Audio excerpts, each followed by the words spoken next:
जय हिंद मेरे प्यारे दोस्तों। मैं रे आप सभी का एक बार फिर स्वागत करता हूं आपके प्यारे अपने प्लेटफॉर्म अचीव सीएपीएफ सीडीएस पर। दोस्तों, जैसा कि हमने अभी तक हमारी इम्पॉर्टेंट टॉपिक की जो लिस्ट है उस सीरीज में केमिस्ट्री के इम्पॉर्टेंट टॉपिक्स देख लिए हैं। अभी मुझे आपको साइंस के सभी कंप्लीट टॉपिक्स बताने हैं और बाकी अदर सब्जेक्ट्स के भी जल्द से जल्द सब्जेक्ट्स बताने हैं, टॉपिक्स बताने हैं। थोड़ा सा डिले हुआ है लास्ट वीडियो और इस वाली वीडियो में, माफ़ी चाहूँगा दोस्तों, कुछ काम आ गया था। बट अभी मैं इस वीडियो में कंप्लीट आपकी साइंस के इम्पॉर्टेंट टॉपिक्स, ठीक है, वो मैं डिस्कस करने जा रहा हूँ। यहाँ पर मैं केमिस्ट्री जो कि आपको हमने प्रोवाइड कर दिया है वो मैं एक बार फिर से दिखा दे रहा हूँ दोस्तों कि किस तरीके से आपकी क्लास 9th के जो इम्पॉर्टेंट टॉपिक्स थे वो आपको हमने प्रोवाइड कराए हैं। ठीक है, ये आपके क्लास 9th के हैं और ये क्लास 10th के केमिस्ट्री के सभी इंपॉर्टेंट टॉपिक्स के बारे में डिस्कशन मैं पिछली वीडियो में कर चुका हूं। आज हम लोग देखेंगे दोस्तों यहां पर हमारी बायो के इंपॉर्टेंट टॉपिक्स कौन कौन से हैं। तो चलिए दोस्तों मैं दिखा देता हूं इंपॉर्टेंट टॉपिक्स बायो के। यहां पर इस लिस्ट के थ्रू मैं आपको बताना चाहूंगा दोस्तों, आपका जो क्लास 9th का चैप्टर 5th है, the fundamental unit of life. Sir यहां पर ना ज्यादातर जो क्वेश्चंस आपके पूछे जाते हैं वो सेल ऑर्गेनेल्स से बेस्ड होते हैं। मतलब एक जो सेल है आपका, उस सेल के अंदर जितने भी एलिमेंट्स हैं, जितने भी ऑर्गेनेल्स हैं, ठीक है, छोटी छोटी चीजें होती हैं, लाइक माइट्रोकाइंड्रिया है, लाइजोसोम्स है, राइबोसोम्स है, एंडोप्लाज्मिक रेटिकुलम है, गोल्गी बॉडीज हैं, ठीक है, इनके बारे में आपको जानकारी होनी चाहिए। ठीक है, तो वो जानकारी आपकी बुक में छोटे छोटे पॉइंट्स में दे रखी है। अगर आपने नोट्स बना रखे होंगे तो सर वेल एंड गुड, नहीं बना रखे हैं तो अपनी एनसीईआरटी से सभी सेल ऑर्गेनेल्स के बारे में याद रखिएगा। क्वेश्चन सेल ऑर्गेनेल्स से रिलेटेड आता है। देन फिर टिश्यूज की बात करूं दोस्तों, तो इस चैप्टर में दोस्तों दो टाइप के टिश्यूज की बात हुई है। एक है आपका मेरिस्टेम टिश्यू, दूसरा है परमानेंट टिश्यू। तो परमानेंट में दोस्तों आपको सिंपल परमानेंट को बहुत अच्छे से तैयार करना है। सिंपल परमानेंट में आपको याद होगा पीसीएस, एक कोड मैंने आपको बता रखा है जितने भी गेम चेंजर के स्टूडेंट हैं। P for parenchyma, C for collenchyma और एस फॉर स्केलेनकाइमा। ये 3 टाइप के परमानेंट टिश्यू हैं जो बहुत इंपॉर्टेंट हैं, जिनकी प्रॉपर्टीज बहुत इंपॉर्टेंट है। सर इसको तैयार रखना, क्वेश्चंस ज्यादातर यहीं से पूछा जाता है। उसके बाद आपको याद रखना है जाइलम एंड फॉइलम। जाइलम एंड फॉइलम के बारे में जानकारी रखिएगा। उसके बाद आपका टिश्यूज आ जाते हैं एनिमल टिश्यू, ये हमने देखे हैं प्लांट टिश्यू। उसके बाद आपको तैयार करने हैं एनिमल टिश्यू, जैसे कि एपिथेलियल टिश्यू है, कनेक्टिव टिश्यू है, मस्कुलर टिश्यू। ठीक है, यहां पर एक चीज का ध्यान जरूर रखिएगा कि क्वेश्चन का जो बनने का चांस होता है दोस्तों, वो उसकी एप्लीकेशन, कहीं पर भी कोई टॉपिक दिया है और फिर उस टॉपिक की एप्लीकेशन पर जहां डिस्कशन हो या फिर उसके एग्जाम्पल्स पर जहां डिस्कशन हो, वहां से क्वेश्चन ज्यादातर पूछे जाते हैं। तो जब आप ये टिश्यूज पढ़ रहे होंगे, एपिथेलियल, कनेक्टिविटी और मस्कुलर टिश्यू, तो सर इनके एग्जाम्पल पर ज्यादा फोकस करिएगा। ठीक है, उसके बाद डाइवर्सिटी इन लिविंग ऑर्गेनिज्म।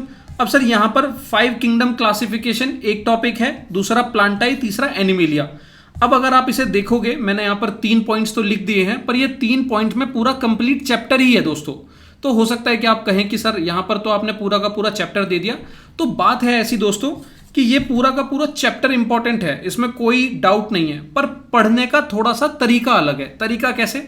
जब आप 5 किंगडम क्लासिफिकेशन पढ़ रहे होंगे, ठीक है, जब आप प्लांटाई के टाइप्स पढ़ रहे होंगे, जब आप एनिमेलिया के अलग अलग एग्जाम्पल्स पढ़ रहे होंगे, तो सर वहां पर उन टाइप्स में आपको एग्जाम्पल्स पर ज्यादा फोकस करना है। ठीक है, तो प्लांटाई में जैसे ब्रायोफाइटा है, एनिमेलिया में जैसे प्लेटीहेलमिन्थस है, तो इनके एग्जाम्पल्स कौन कौन से हैं उन पर ज्यादा फोकस करिएगा। और फिर पर्टिकुलर एक टॉपिक में, जैसे एनिमेलिया का एक टॉपिक है प्लेटीहेलमिन्थस, उसकी कैरेक्टरिस्टिक्स भी वहां पर डिस्कस की होंगी। ठीक है, कि वो डाइप्लोब्लास्टिक है या नहीं है, बॉडी कैसी है, स्ट्रक्चर कैसा है, तो आपको वो चीजें भी ध्यान रखनी है। क्वेश्चन इन चीजों पर पूछे जाते हैं, तो इसीलिए पढ़ने का तरीके से आपको यहां पर चीजें थोड़ी सिंप्लीफाई हो जाएंगी। बाकी ये चैप्टर पूरा कंप्लीट इंपॉर्टेंट है। क्लियर है यहां पर दोस्तों? उसके बाद बायो के क्लास 10th के कुछ टॉपिक में आपको बता देता हूं। लाइफ प्रोसेस, पूरी कंप्लीट बायो क्लास 9th और क्लास 10th को अगर मिलाया जाए तो सबसे इंपॉर्टेंट चैप्टर अगर कोई है तो दोस्तों लाइफ प्रोसेस। ये बात ध्यान में रखिएगा, यहां से ज्यादातर क्वेश्चन पूछे जाते हैं। पहला क्वेश्चन आपका निकल के आता है प्रोसेस ऑफ फोटोसिंथेसिस। आपकी बुक में 4 स्टेप्स दिए होंगे प्रोसेस ऑफ फोटोसिंथेसिस के, आप उन्हें तैयार करिएगा, क्वेश्चन वहां से पूछे जाते हैं। ठीक है, प्रोसेस ऑफ फोटोसिंथेसिस। दूसरा याद रखना है दोस्तों न्यूट्रिशन इन ह्यूमन बींग्स।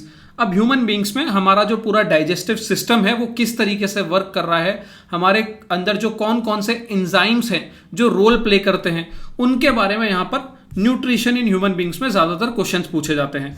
उसके बाद आपका रेस्पिरेटरी सिस्टम, रेस्पिरेशन के ऊपर देखिए चैप्टर कंप्लीट इंपॉर्टेंट है लाइफ प्रोसेस, बट यहां पर मैं मोस्ट इंपॉर्टेंट टॉपिक्स की बात कर रहा हूं कि एंड टाइम पर एग्जाम के कम वक्त में अगर आपको चीजें रिवाइज करनी हो तो कौन कौन से पॉइंट्स को देखना है वो मैंने यहां पर आपको दिए हैं। चैप्टर कंप्लीट पढ़ेंगे बट ये चीज पर ज्यादा फोकस करेंगे जो यहां पर मैंने आपको टॉपिक दिए हैं।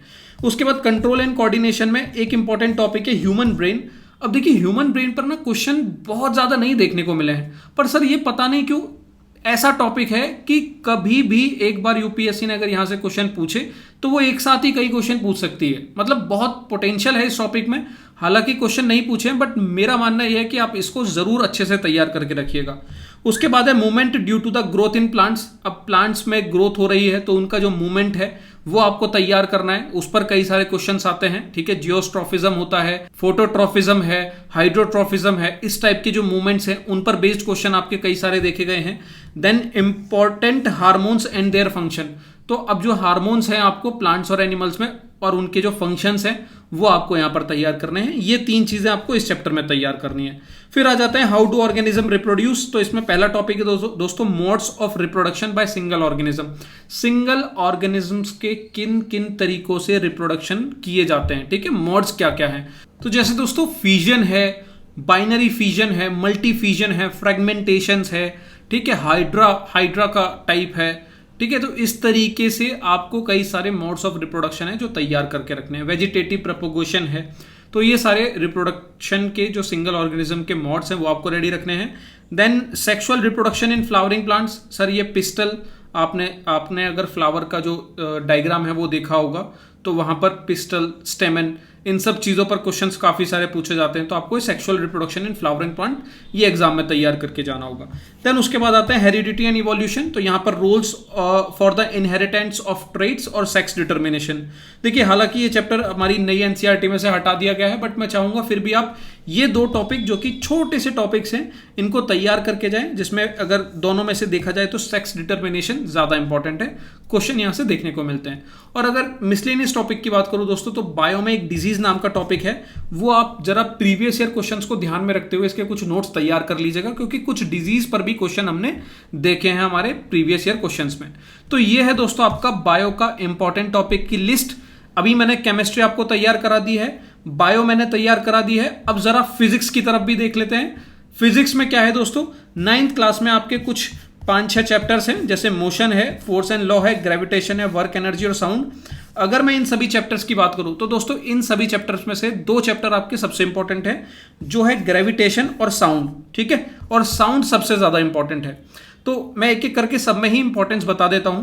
पहले चैप्टर में मोशन में देखिए डिस्टेंस और डिस्प्लेसमेंट पर न्यूमेरिकल काफी देखे गए हैं, तो इन दोनों की समझ आपको तैयार करनी है कि डिस्टेंस क्या है, डिस्प्लेसमेंट क्या है और कैसे ये जो न्यूमेरिकल है सॉल्व किए जाते हैं। देन फिर आपको यूनिफॉर्म सर्कुलर मोशन का जो चैप्टर कंप्लीट होता है तो लास्ट में एक पैराग्राफ है यूनिफॉर्म सर्कुलर मोशन, उसको समझने की कोशिश कीजिएगा, वहां पर एप्लीकेशन बेस्ड क्वेश्चन पूछ लिए जाते हैं। Force and laws of motion में आपको पहले तो लॉज ऑफ मोशन याद रखने, ठीक है, और उनके एग्जाम्पल्स 1, 2, 3 तीनों लॉज ऑफ मोशन और उनके एग्जाम्पल याद रखेंगे। फिर हाल ही में 2023 का जो पेपर हुआ है सीएपीएफ का, वहां पर कंजर्वेशन ऑफ मूवमेंट पर भी क्वेश्चन आ गया है, तो आप इसको भी रेडी रखेंगे। ठीक है, उसके बाद ग्रेविटेशन की बात करें तो यूनिवर्सल लॉ ऑफ ग्रेविटेशन। अब यूनिवर्सल लॉ ऑफ ग्रेविटेशन का जो फॉर्मूला है दोस्तों, वहां पर क्वेश्चन कुछ इस तरीके से आता है कि आपका जैसे मास अगर इंक्रीज कर दिया या डिस्टेंस बढ़ा दिया है या फिर फोर्स जो है बढ़ा दिया है, तो ऐसे केसेस में किस तरीके से हमारा जो लॉ ऑफ ग्रेविटेशन है वो डिपेंड करता है, चेंज होता है। तो ये पूरा जो रिलेशन है आपको वो तैयार रखना है और एग्जांपल्स यहां पर देखने हैं। देन फ्री फॉल को समझिएगा, मास और वेट के डिफरेंस को समझिएगा। ये 3 टॉपिक हैं जो आपको ग्रेविटेशन में तैयार रखने हैं। वर्क एंड एनर्जी में काइनेटिक एनर्जी और पोटेंशियल एनर्जी का टॉपिक तैयार करके रखिएगा। काइनेटिक एनर्जी पर न्यूमेरिकल पिछले कई सालों में पूछे जा रहे हैं। लास्ट ईयर 2 क्वेश्चंस आपके काइनेटिक एनर्जी के न्यूमेरिकल पर बेस्ड थे, तो ये काइनेटिक एनर्जी को थोड़ा समझने की कोशिश करिएगा।